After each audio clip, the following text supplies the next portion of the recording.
Can you feel the power? Can you feel the power? Feel the power, a devil inside. Positive Power 21.org Internet Radio. You are listening to Royce Live Worldwide Podcast. Hey, my name is Davis and I'm from Haiti, but I live in Dominican Republic. I'm here, Positive Power 21, Jerry Royce Live Worldwide. Hey, what's up, family? What's up? What's up? What's up, Charm City, Maryland, D.C., the whole DMV. What's up, Virginia? I'm always talking to people from Virginia on the phone. What's going on? What's going on? Well, we got a very special night for you. We got multi-talented.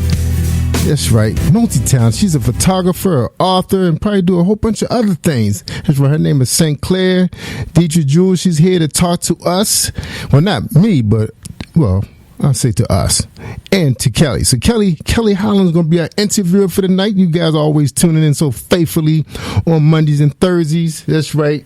Because you got Kimmie on Mondays, and we just love to entertain you guys. We're so happy that you chose this station to be entertainment, but not just for entertainment, for education as well. Because all our guests drop some genuine jewels to you on these shows, on these programs. And don't forget, you can tune in on our digital platforms as well. So just Google Jerry Was Live, or just go out to Spotify, iHeart, Google Podcasts, and Apple, and you can find all of them. We do have a few shows on Stitcher too, for those of you that are subscribers to Stitcher. Just check us out right there. You can find Jericho Force there with Jason Davis and then many others. And also don't forget about pray.com. All right. So let's check out Kelly Holland real quick before we bring our guests on. What's up, Kelly Holland? What's going on in Kelly's world? You there, Kelly? Uh-oh, I hit the wrong button. I've been having a bad night. I'm sorry, Kelly. What's up? It's okay, Batman. Hey, Batman. Hey, Baltimore. How is everybody? Long day, Kelly Holland. You know about it. Oh my gosh! You ever feel like they speed the clock up and sometimes they slow it down? No, it's still not over yet. Whoever they may be. No, still not over. I'm right there with you, Batman. A long, agonizing. But I saw a lot of you. I saw a lot of you on Instagram today. Did you? What I did? Good morning. Yeah, you was good morning. Yeah, you was. Did you have 2 or 3 of them? Well, that was just 2 or 3 days I saw.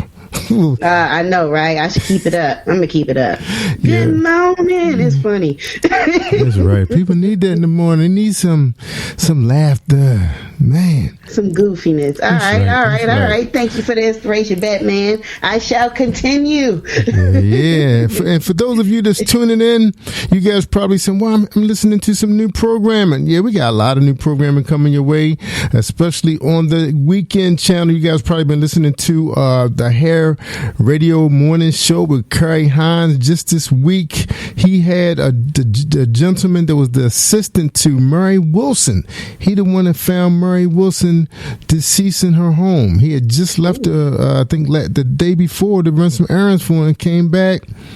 Man, what a story, man. It was so chilling listening to that story, and it's been affecting him to this day, you know, because he was so fond of her. She was taking him some places, you know, he'd never been before, you know, as far as the celebrity world is concerned. So anyway, and also you can catch the story. One of the stories too, we aired, he interviewed Prince hairstylist. Yeah, man, she could tell a story. You know how some people can tell great stories? She was good. She was really good. I had to tell my wife about that one. She was, and she actually confirmed that story with David Chappelle. Remember that joke that David Chappelle had with Murphy, Eddie Murphy's brother, and they said they was over at Prince. Yeah, they was over there. Yeah, they was at Prince's house. Blouses. Yeah, eating pancakes, and then Prince said, "Let's go play some basketball." And they was like, "What?" She was there. She was there, and she said they saw the joke, they saw it air I think on Comedy Central, and they were all laughing, and Prince was mad. She said he was mad. She said, Prince, why you mad? He said, yeah, you laughing. She said, we're not laughing at you, we laughing with you. He was like, yeah, right. That was funny. That was funny. Didn't even change his clothes. He just went ahead and started balling right after rehearsal. Heels and all. She said he was balling too, because they said he was a basketball star in high school. You know, I had no idea. It's always the little ones, right? Just like Kevin Hart. So he was a baller, man. So he was turning them dudes up, man.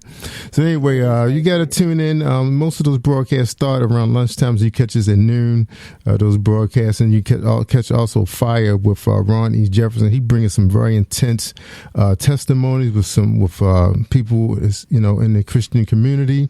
And man, these stories are chilling also. So you got to catch Fire, and we have a whole. You can go to their channels if you want to just play catch up, because he has like a lot of episodes. He probably got about like 100 episodes. So go on out there and check us out. We got 10,000 episodes. That's right, on our 25 channels. So help yourself. If you're a person looking for content, you're trying to build your station and run 24 hours, help yourself. The more listeners, the merrier. And we appreciate you. All right, Kelly Holland. I'm so excited to have you interview this guest. I was actually I've been part of the Black Author group page for a while, and I just somebody pinged me or something. I happened to went out there and then I reintroduced myself, and people really responded pretty fast too. You know, we was telling them we had a little television going on, a little radio, and we like to help get them out there, you know, get their name. And sometimes, you know, people gotta remember too, sometimes when you're helping people get their name, and you're not necessarily going to see the success of a lot of sales.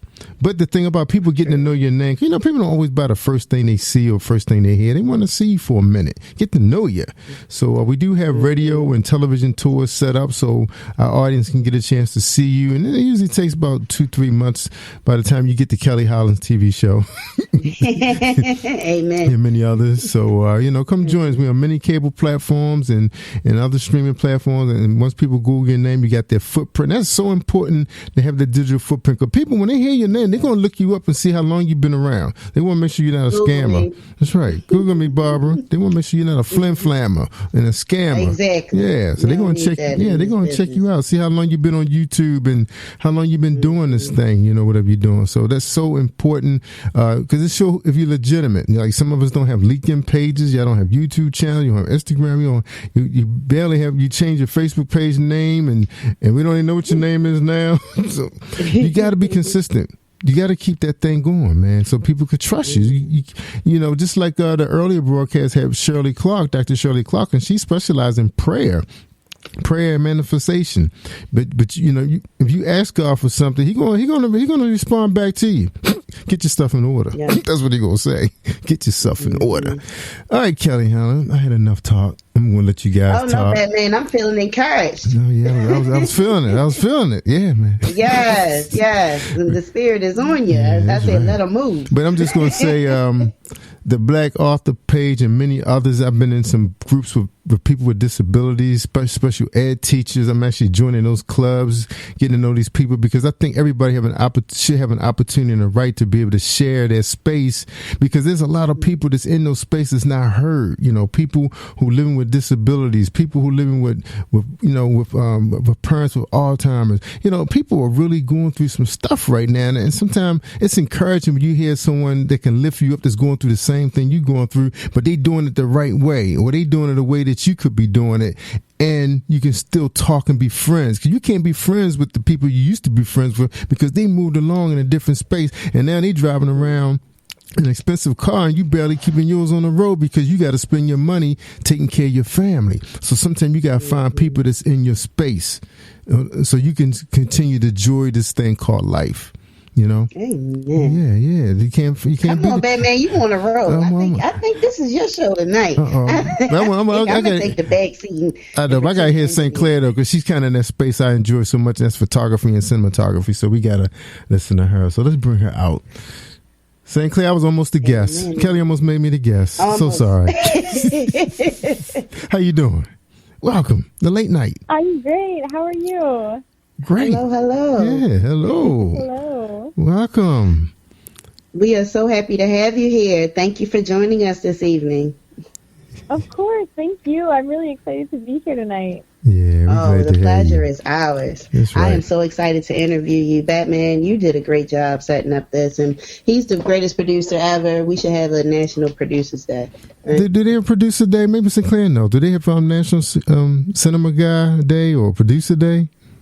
Is there? I don't know. But I feel like everyone has a day now. There should be a day for producers. Yeah, we gotta look that up. It could be. There better be. You probably missed it. Like it probably was. It probably was February 1st. Nobody really think about February 1st. All black things in February. Yeah, that's messed they up. just jam it all in 1 month. Yeah,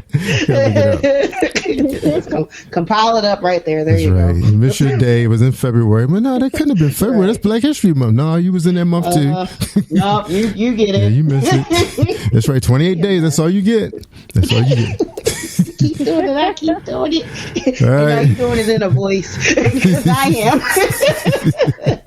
All right. Well, look, you guys have a great day, a great show. I'm right here on standby. Thank you, baby. Amen. Thank you so much, so much, so much. And thank you again for joining us, Miss St. Clair Detrick-Jules. I'm so glad you were able to be with us this evening. Please let our listeners know who you are, beautiful, and what it is that you do. Of course. Well, thank you so much for having me. My name is St. Clair Detrick-Jules. I'm an author, photographer, filmmaker, and most recently I've been really focusing on my photojournalism work. And so the book that I recently published, My Beautiful Black Hair, 101 Natural Hair Stories from the Sisterhood, is a photojournalism project that's focused on uplifting Black women. Amen. I love it. Thank I love you. it. I love it. You're welcome. How do you go about getting your content? I'm just looking at the cover that you have listed on your webpage, and this is a beautiful photo. Is this you, first of all?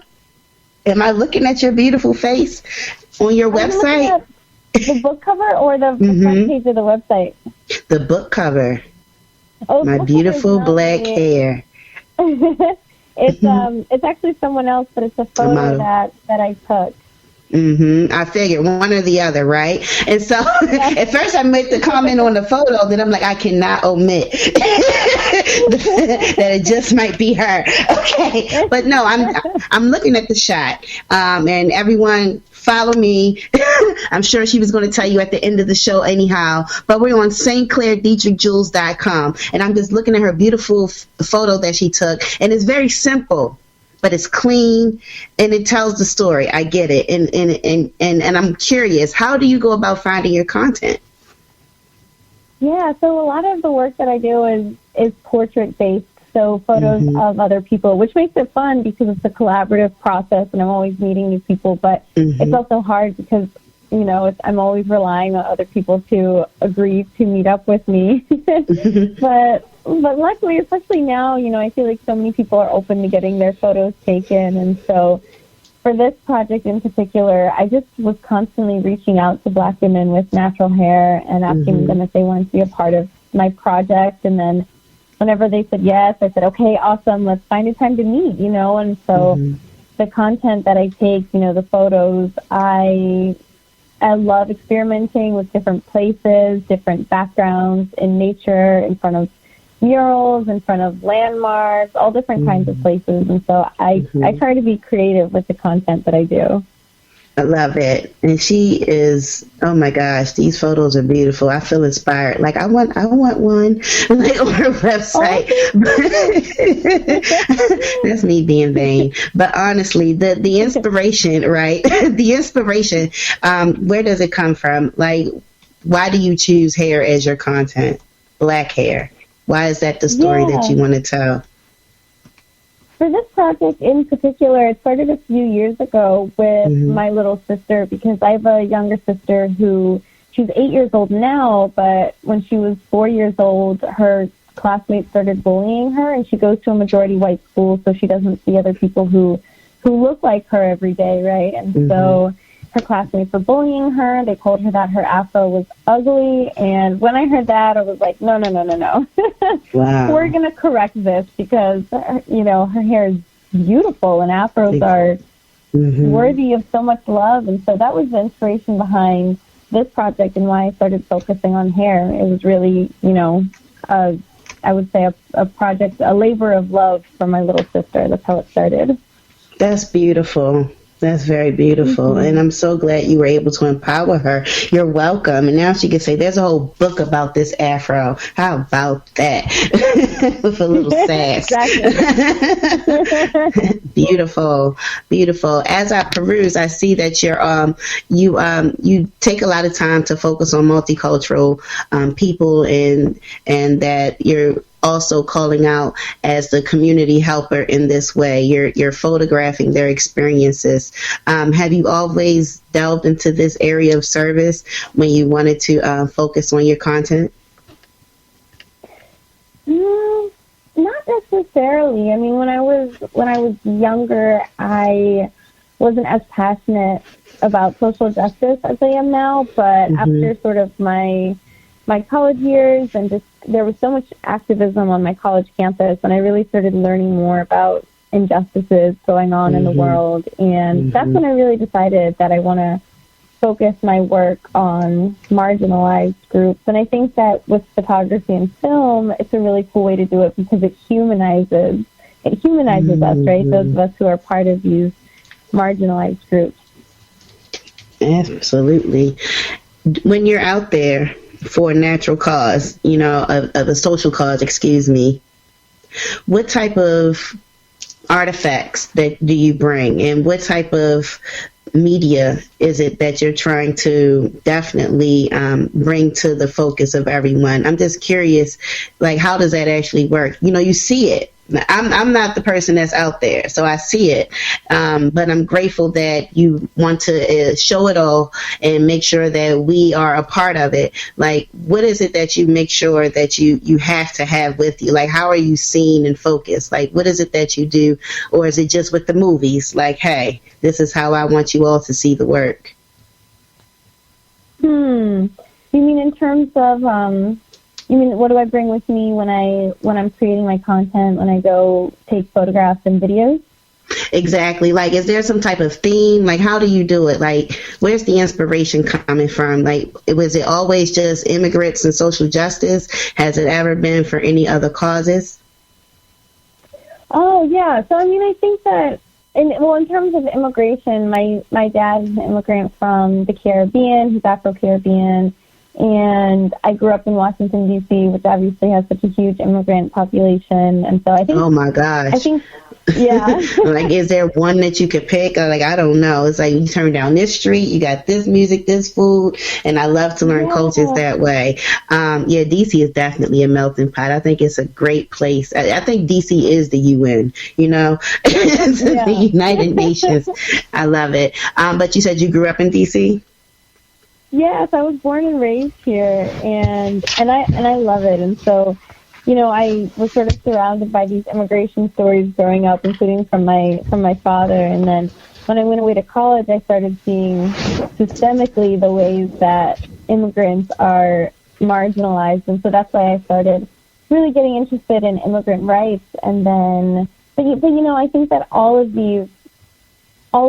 us who are part of marginalized groups, whether you're an immigrant or Black or whatever it is, or if you hold multiple of these identities, I think that our liberation is all interconnected. So anytime you fight for justice for one person, it's really fighting for justice for all people who have been oppressed, I definitely agree with you. And that's why I don't know, personally, sometimes I think that the message is just right there, just as you put it, and that's sufficient. And then sometimes you have those other groups that say, well, include me or you're not inclusive.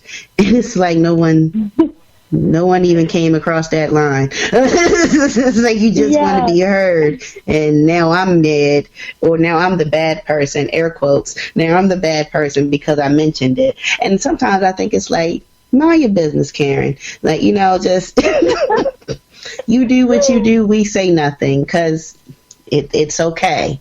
Yeah. Right. And so I kind of feel that way. Like, just back up a bit. And so I can definitely agree with you. As a woman, I'm glad that you expose a lens to us in particular. As a woman, you can tell our audience there's things that you go through outside of your work. We all have that. And then we have to pull ourselves together, live within some type of stereotypical, I'm a woman, this is my duty. I don't know. What does that look like? I don't know. Because I still take out the trash. Like, are there norms now for women nowadays? Do you think so? It's like, I don't know. Is it like I have to make dinner or I'm not the mom? Or like, is it something like that? Like, I don't know. But like when you're doing these things and then you have to be creative and then you have to produce content and you have to put forth something that is new projects. Is it easy to put your personal stories into it, or do you have inspiration outside of that? Well, I mean, I think I definitely put my personal story into things. I feel like I like to bring all of myself into whatever space that I'm in. And okay. Like so we're transparent. Yeah. Mm-hmm. And I feel like with photojournalism and with documentary filmmaking, it sort of lends itself to this environment of always bringing our full selves where we go, and even in terms of the gender roles. And I'm not a mom yet, so I don't have any parenting duties, but I sometimes yeah, I know, right?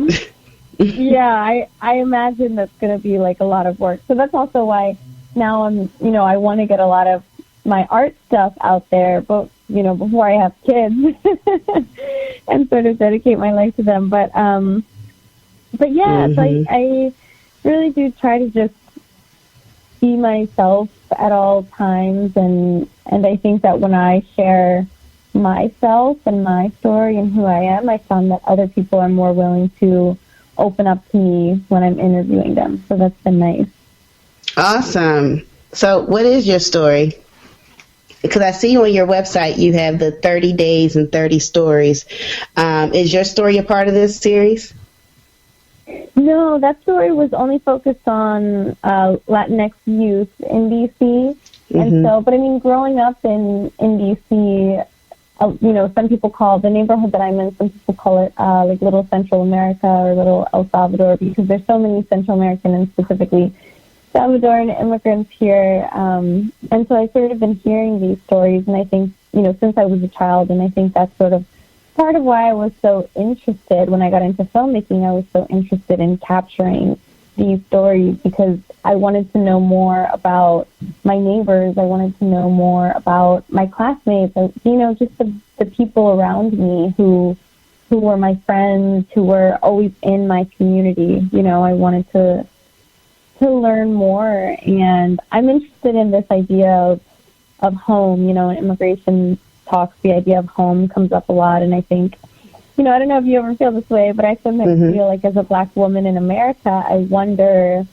what it means to feel at home somewhere, so just these sorts of ideas that come up across, different ethnicities and races and backgrounds. I sort of like to connect to people in that way.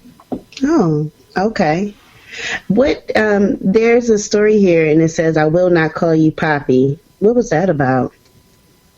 With Madeline? Yeah, mm-hmm. Yeah, Madeline. So she's a Latina woman, and she wrote a poem that was basically talking about the ways in which a lot of Latina women, or from her perspective, the ways in which a lot of Latina women are, kind of like you were saying earlier, forced to take on these certain duties and these certain mm-hmm. gender roles. And so mm-hmm. for her, she's sort of pushing against that with this poem, and sort of wanting to move towards a world where, both genders are equal in her culture. And I like that you want to bring light to such a sensitive topic, because you're right. Especially within certain cultures, there's a lot more emphasis placed within those gender roles. And we kind of just assume them as we grow up sometimes. So thank you for exposing that. What other type of projects are you working on right now that you can speak of? Yeah, so I mean, I feel like so much of my life has been my my book about black hair. I've been working on it for so long, and it just got published in September. So I feel like I'm still sort of, I don't want to say you're out there. It's a fun process, but it wasn't like authoring a book can be a great time with a smile on my face, gritting my teeth. It's crazy. it's a lot of pressure too, to be honest with you. Just to make sure it's good enough. That's how I felt when I authored my first book. But how did you feel when you put your project together? Yeah, I agree. I think I definitely felt pressure at times, and I sometimes stress myself out by giving myself these arbitrary deadlines. But I think because if I was doing a book all by myself, I might have felt more stressed, but because this was such a collaborative process, because so much of the book is interviews and photos of other people that I just sort of put together. So I feel like that kind of helped. I feel like in that way, it wasn't a lonely experience, if that makes sense. It does. Yeah. Lucky you. Lucky you. Where did you travel to get these photos? I went mostly up and down the East Coast, and then I also went out to California. Beautiful, beautiful.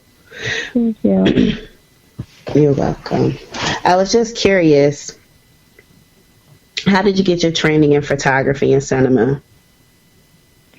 Yeah, so in terms of photography, I mean, my godfather is a professional photographer, and so my first experience with a camera was just sort of as a really little kid. He would let me use his fancy cameras and take pictures of people around the city and take pictures of, city sites around DC. But then I would say in middle school and high school, I didn't do much in terms of the arts, and it wasn't until I got to college that I really thought, oh, you know what, I think I am actually a creative person, and I do want to work in digital media. And so I actually took a filmmaking class in college, and that was really fun, and I got to make sort of my first documentary in that class, and then did a few more film things, and then I didn't really mean to come back to photography, but when it was calling you, huh? Yeah, it just sort of happened naturally. What type of camera do you use? I actually, photographers will probably laugh at this, but I use it's a really old camera. It's a Canon Rebel T3i. Is it like vintage? I have no idea. Why would they laugh at you? It's like 10 years old. It's like the camera itself is just pretty old, and I should invest in a new one soon, but I don't know. It works. I like it. It works. Yeah. That's cute. Wait, before you got a grasp, the photography bug came in and bit you, who else kind of inspired you or pushed you into that field? I think it was really anybody, or you just was drawn to it? That's beautiful. I think I was just drawn to it. Awesome. I mean, I was inspired by other people who were doing the work, but it wasn't until I decided that I wanted to do it that I started looking at other people's work. So I guess like a domino effect in that way. Like creators, you guys are amazing. I wish I could be creative. And it's like you're an author. But it's different. It's like go, do, be. I can say that. But it's like, here's some stuff, make something. I'm like, huh? Wheel. I can do the wheel. Nothing new, nothing creative. But do you see yourself teaching or working in some type of feature films? I would love to work on a feature film. I think that would be amazing, and I would love to. I don't know. I think it would be really cool to be an assistant, and just sort of be there silently learning all the ropes from a professional who has a lot of experience. I think that would be cool. So if anyone wants to hire me for their feature. All right. Hire her. She's available for bookings. We have to go through the right places. Okay, there you go. But honestly, you know, are you looking for? Are you embracing social media right now during COVID? Because, you know, even though you were able to get your book together, it's still a funky time to, you know, try to have the interviews and to be with other people. Are you able to still pull your projects together in that format, or are you utilizing more social media outlets? Yeah, it's kind of strange with you know, COVID and a lot of things are virtual. But what I've been doing now a lot of is I've been you know, for the interviews, I've been doing interviews over Zoom, so it's been helpful. Mm-hmm. And then I've been connecting with a lot of people over Facebook too. Like Jerry was saying, we connected over like a Black authors networking page on Facebook. Mm-hmm. So I feel like I've met a lot of really cool people through social media, and I want to tap into that more as well. Awesome. Do you find it difficult for marketing your projects once you've created this beautiful piece of work and now you have to let everyone else know that it exists? That part of the business, you know, you got to be both manager and, you know, creator.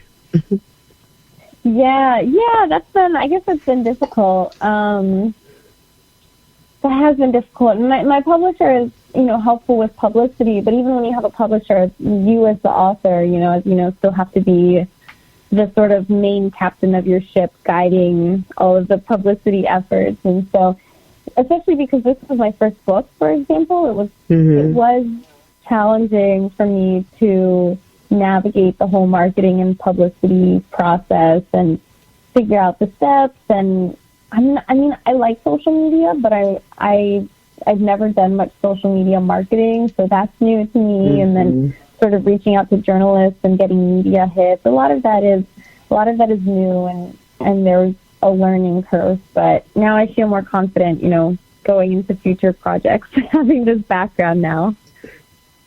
Awesome. You know, listening to you, you just remind me of Batman so much, and he can go on and on and on and on. Sometimes I don't know what he's saying because I don't speak his language, but I'm grateful to have him because I will learn. And so, Batman, please join me in this conversation. Listeners, if you're just tuning in, we have the beautiful St. Clair Detrick-Jules here with us. She is the photographer and author of My Beautiful Black Hair.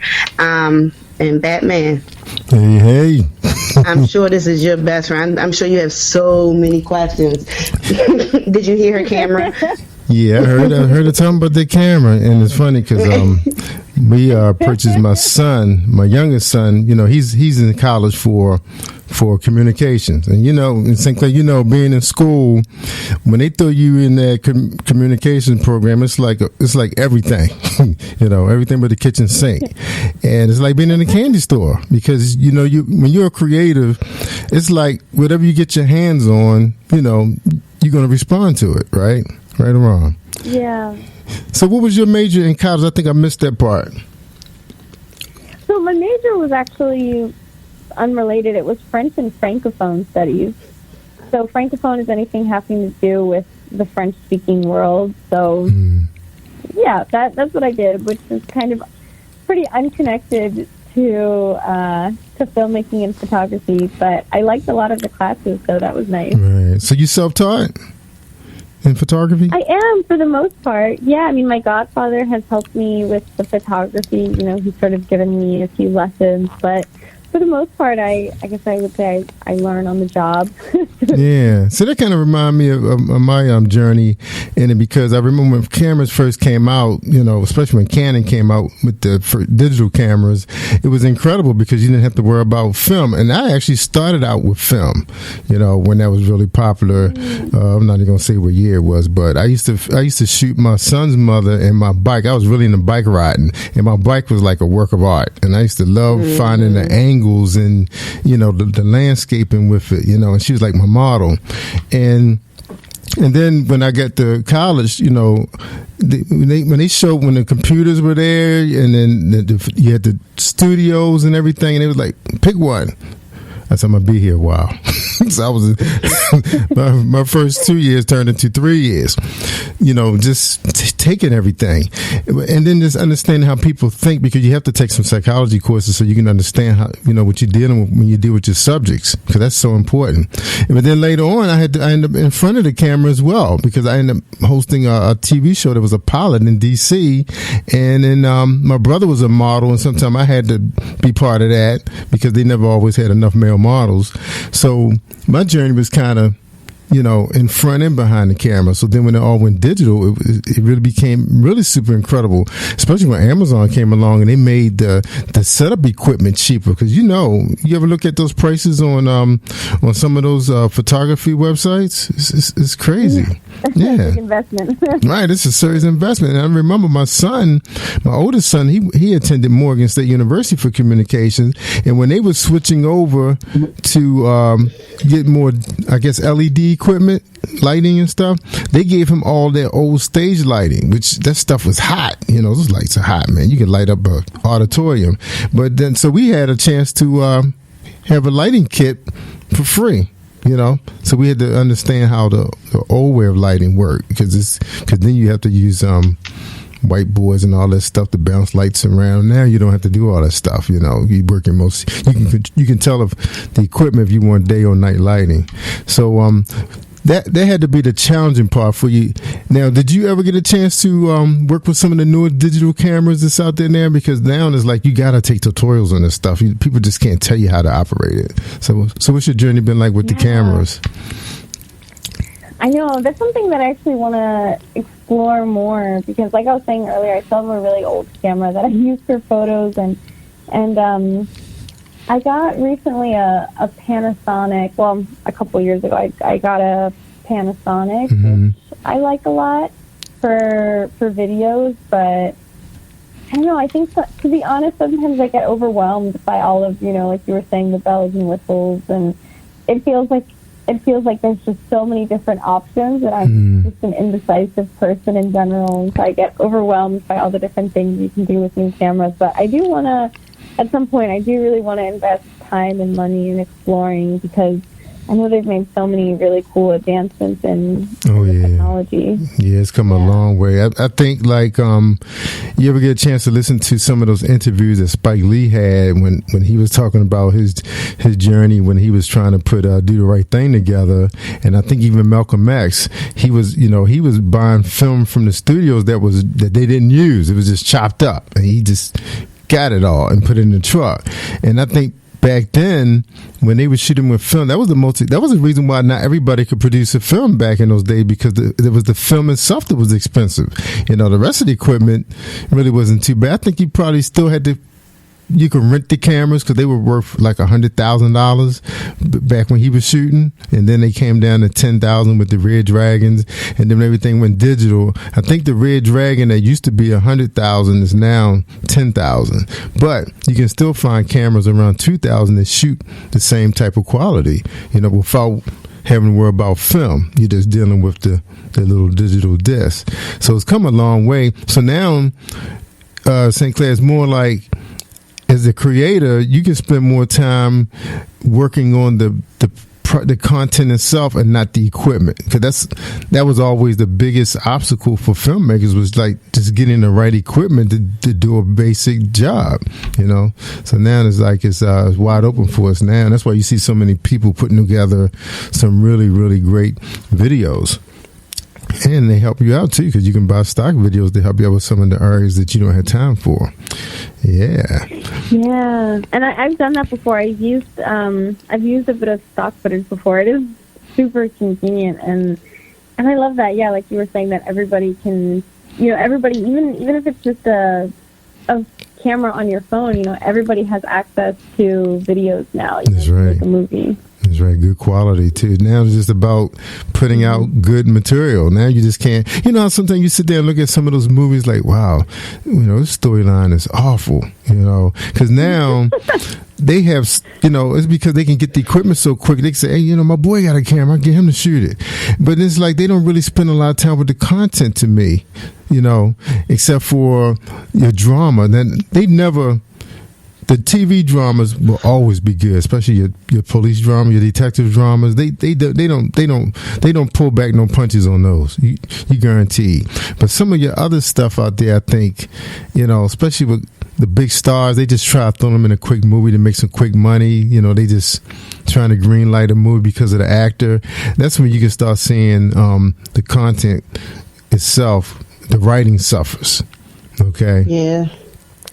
So, I agree. So I think they got to be real careful with that, because even myself, I could shoot a whole puppet show myself in a music video, but if I know help, right?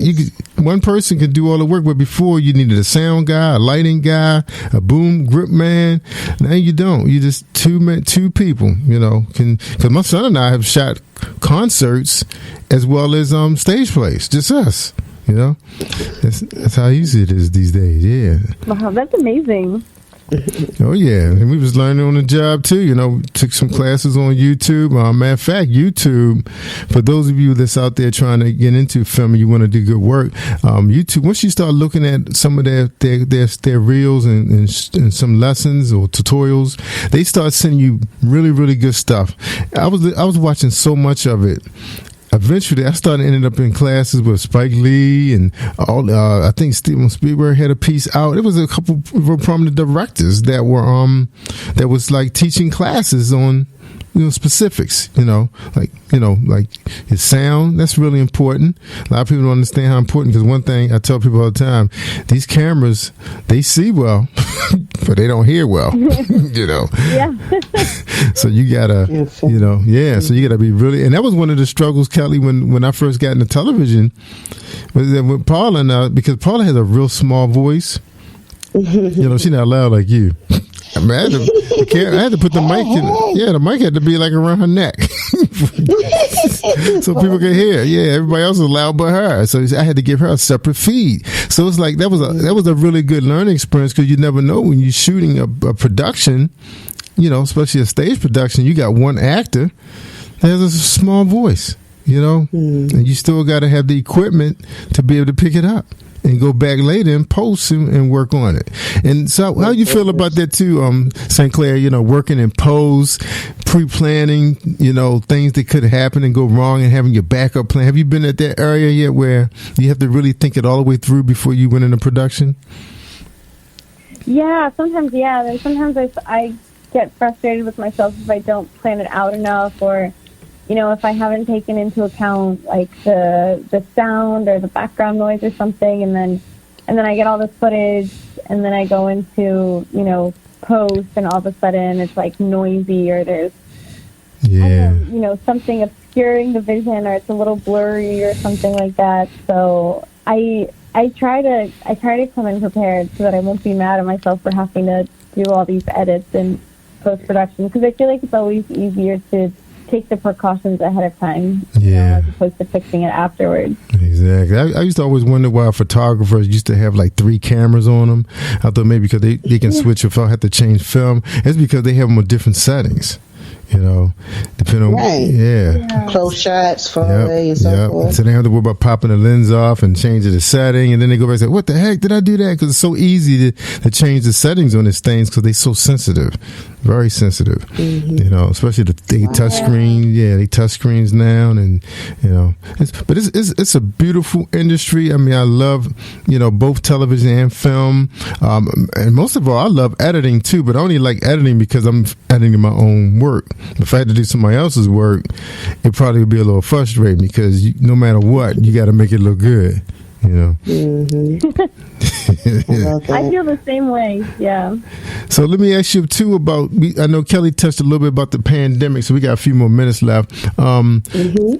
I know for us, we had to change with what was going on with, going from in studio to remote television shows. Right. And of course, everybody, all the big studios are doing it, and I'm seeing them really take it to another level. And it's almost like being in school again, watching what these editors are doing to these remote programs, like, wow, look at that.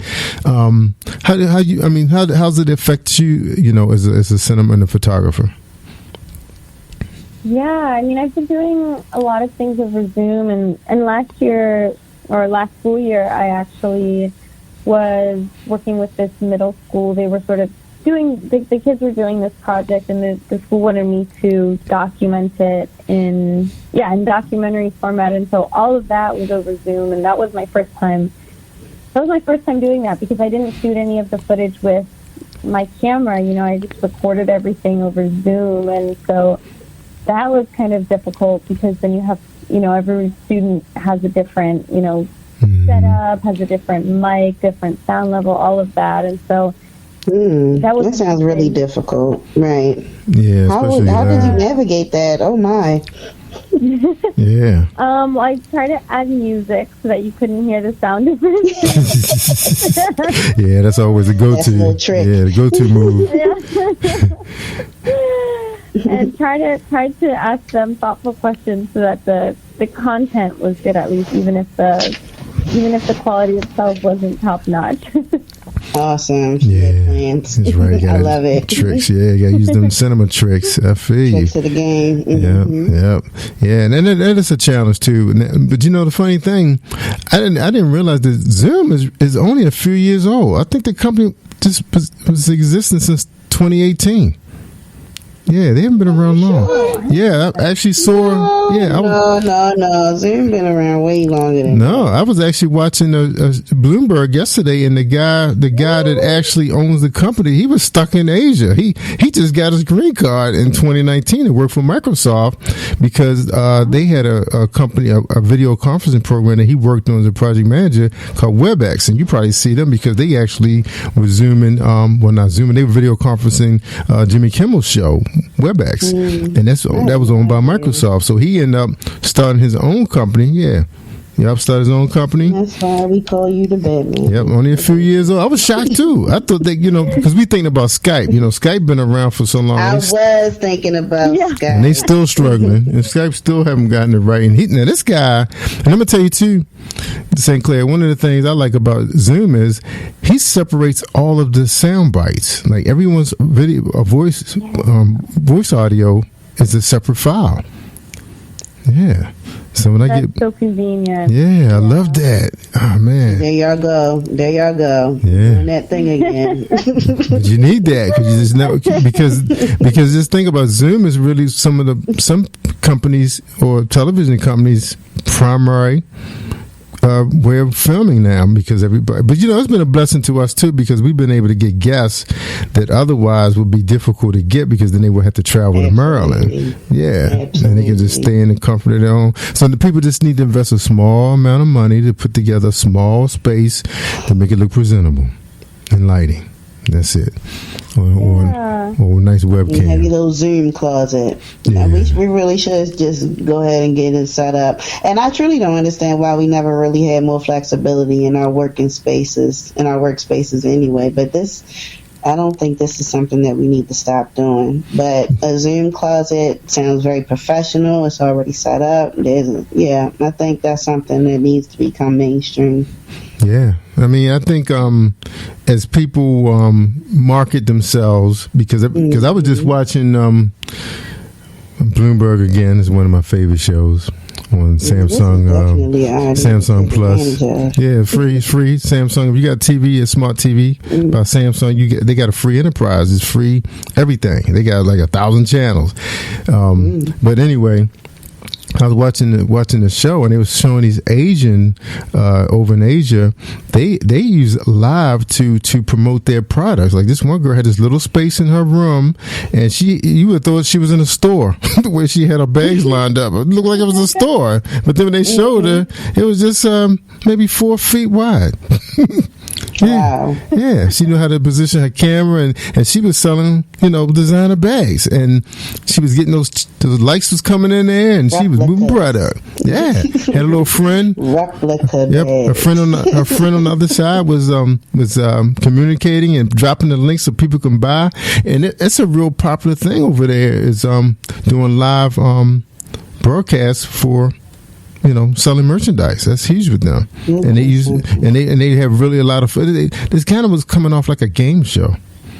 You know what? And I would be so skeptical about that, but maybe I'm old. Well, just think about this: if you start watching it for a while and you start to get to know the host, you get more. And remember, that was one of the things that we talked about was is your digital footprint that people got to see you, like your birth, the origin, and how you progress. It's like, I think the main reason why Positive Power get a lot of business from, referrals and unknowns, because we have a very powerful digital footprint on all the social media. People can go as far back as 8 years to see when we first started. Yeah. When I only had, what's your digital footprint? Yeah, is it powerful? 5 years. I'm working on. Yeah, you gotta get it out there. Yeah, sell that photography. And just think. I've been trying to. I just got into because I've been on Facebook and Instagram, but now I'm trying to go on Twitter more. And also, people are now saying I guess they've been saying it for a while, but that you should share everything on LinkedIn also. So I've been trying to up my game on LinkedIn too. Mm-hmm. Yeah, LinkedIn good. Platforms. Yeah, LinkedIn look a lot like Facebook now. Did you see that, Kelly? Yeah, it looks just like it. It's not as professional anymore. Right, it's not as I'm looking for a job thing in the platform. It's kind of awesome. It went more like entrepreneur. There you go. Yeah. Although I call it creative stepping out. But they worked really hard on that, because they've been working on that since 2015. What they wanted to be, LinkedIn. Yeah. Not just a professional job search platform, but more. It was kind of limited, right? Yeah, it's more networking now. It's like, let's connect and let's do some business. Let me see what you got. You show me your toys and I'll show you my toys. That's how it looks now. Yeah. Everybody can play. That's right. Let's play ball. Mm-hmm. Yeah. Well, it looked like that wrapped up our time. But St. Clair, thank you so much for being on the program. Tell people again where they can reach out to you, look at your beautiful artwork, or your movies that's coming up, or all your projects. And how they can buy your book. That's right. How to get that book. Well, thank you so much for having me. Yeah.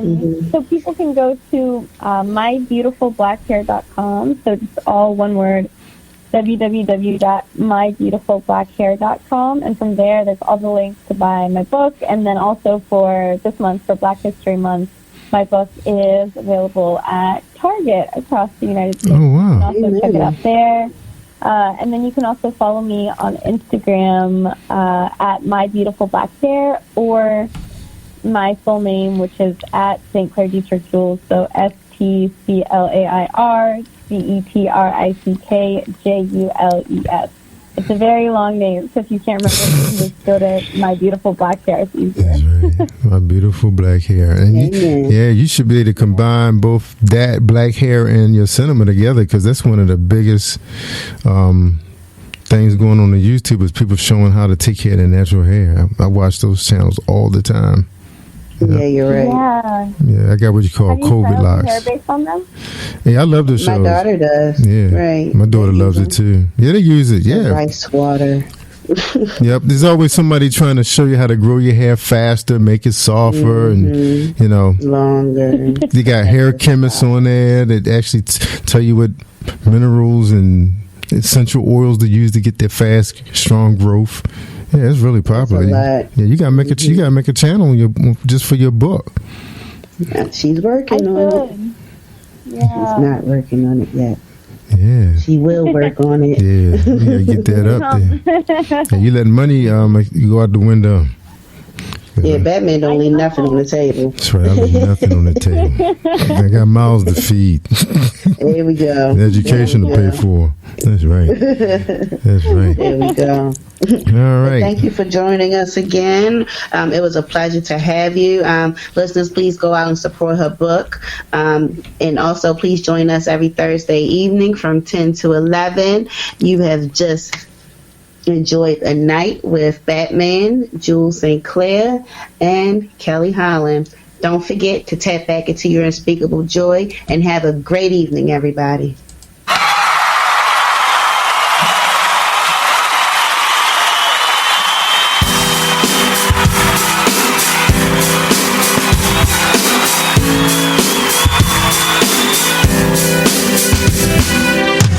Can you feel the power? Can you feel the power? Feel the power. A double X. Positive Power 21.org. Internet radio.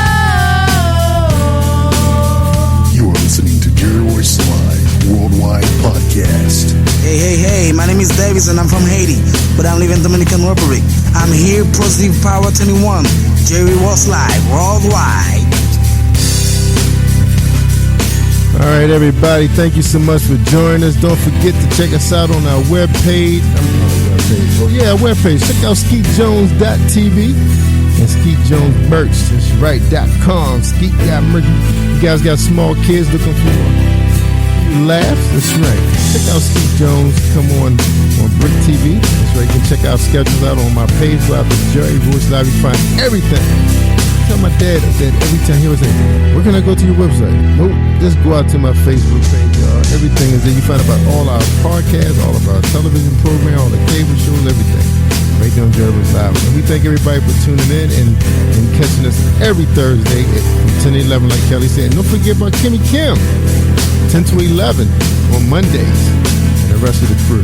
All right, everybody, don't forget, y'all, every day starting in noon, you can catch the Hair Morning Show and Fire Gospel Show. And look for Let's Talk to the Lord with John E. Ross coming real soon, too. All right? Take care, everybody. Thanks for tuning in.